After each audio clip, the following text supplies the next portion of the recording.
أما بعد قال رسول الله صلى الله عليه وسلم فقيه واحد أشد على الشيطان من 1000 عابد أو كما قال رسول الله صلى الله عليه وسلم.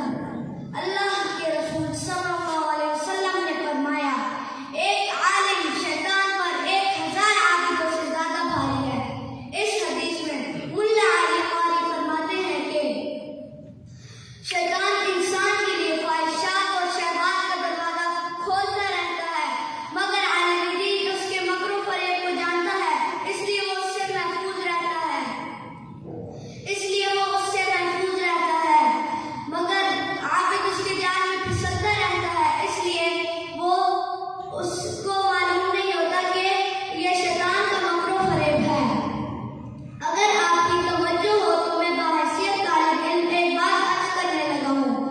انسان کے جسم میں مختلف اعضاء ہیں. ان اعضاء کی تقسیم 3 طرح سے ہے. نمبر 1، کچھ اعضاء علم ہوتے ہیں جن سے ہم علم حاصل کرتے ہیں، جیسے آنکھ، کان، دماغ، یہ سب ذرائع علم ہیں. نمبر 2، کچھ اعضاء عمل ہوتے ہیں جیسے ہاتھ اور پاؤں. پھر ہاتھ اور پاؤں نے دماغ کی ہدایت کے مطابق عمل کرنا ہوتا ہے.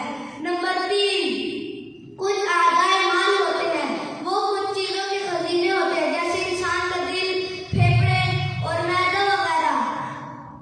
اور اللہ رب العزت کی تقسیم دیکھیے کہ ہاتھ اور پاؤں جن کو مضبوط قسم کے اعضاء کہا جا سکتا ہے ان کو سب سے نیچے رکھا اور اعضاء مال کو درمیان میں رکھا، اور اللہ تعالیٰ نے اعضاء علم کو سب سے اوپر رکھا.